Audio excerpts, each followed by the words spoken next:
గురుగారు చెప్తే అంటే ఓ పట్టు ఇచ్చేవాడిని కదా. గురుగారు చెప్తారంటే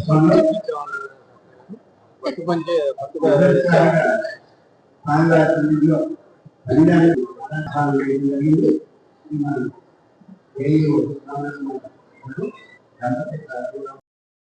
మధ్యమ వర్షాలు, బాగా వర్షాలు కురవడం, అసలు వర్షాలు లేకపోవడం ఉండదు. మధ్యమ వర్షాలు, చైత్ర విశాఖాల్లో ఆహార ధాన్యాల ధరలు పెరుగుతాయి. మేఘాడంబరం ఉంటుంది, ఉరుములు మెరుపులు ఉంటాయి. అంటే ఈ రోజు మనం చూసాం ప్రారంభంలో, ఈరోజు ఉరుములు మెరుపులతో చిన్న వర్షం చూస్తుంది. అయితే మనకి ఎటువంటి ఇబ్బంది కలగలేదు. వడగాల్పులు అధికంగా ఉంటాయి. జ్యేష్ఠ మాసంలో వడగాల్పులు ఎక్కువగా ఉంటాయి. అగ్నిభయం ఉంటుంది. ఆషాఢ మాసంలో వర్షం తక్కువగా ఉంటుంది, ఆహార ధాన్యాల ధరలు పెరుగుతాయి. శ్రావణ మాసంలో అత్యధికంగా వర్షాలు పడతాయి. భాద్రపదంలో కొంచెం కొంచెంగా వర్షం పడి ఖండవృష్టి దుర్భిక్ష ఏర్పడుతుంది. ఆశ్వీజ మాసంలో ధాన్యాలు, ధాతు వస్తువులు, రస వస్తువుల ధరలు పెరుగుతాయి. కార్తీక, మార్గశిర, పుష్యమాస, పాల్గొన మాసాల్లో ధరలు సరసంగా ఉంటాయి.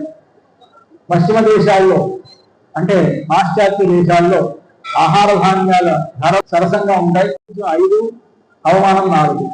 మిథున రాశి వాళ్ళకి ఆదాయం 8, వ్యయం 11. మిథున రాశి వాళ్ళకి రాజపూజ్యం 1, అవమానం 7. కర్కాటక రాశి వారికి ఆదాయం 2, వ్యయం 11. కన్యా రాశికి ఆదాయం 8, వ్యయం 11, రాజపూజ్యం 3, అవమానం 3. తులారాశికి 5, ఆదాయం 14, వ్యయం 6, రాజపూజ్యం 3, అవమానం. వృశ్చిక రాశికి 11, ఆదాయం 8, వ్యయం. భద్రాచల రామచంద్రమూర్తి పునర్వసు నక్షత్రం, పునర్వసు 4వ పాదంగా రాముల వారిని అనుకోవడం ఉన్నది.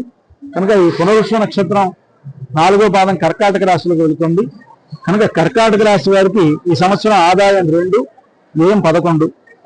అమ్మవారి నక్షత్రం ఉత్తరా నక్షత్రం, సీతమ్మవారి ఉత్తరా నక్షత్రానికి రాశి కన్యా రాశి. కన్యా రాశి వారికి ఈ సంవత్సరం 8, ఆదాయం, వ్యయం 11. అలాగే కర్కాటక రాశి వారికి రాజపూజ్యం 4, అవమానం 7. కన్యా రాశి అమ్మవారిది రాజపూజ్యం 3, అవమానం 3. అయితే ఇప్పుడు ఇవన్నీ కూడా మనం మామూలుగా చెప్పుకున్నా స్వామివారికి అమ్మవారికి వర్తించవు. కేవలం ఆ నక్షత్రాన్ని మనం దృష్టిలో పెట్టుకొని చెప్పుకోవడమే. అంటే భగవంతుడు రామచంద్రమూర్తి అన్ని గ్రహాలను నడిపించేటువంటి వాడు.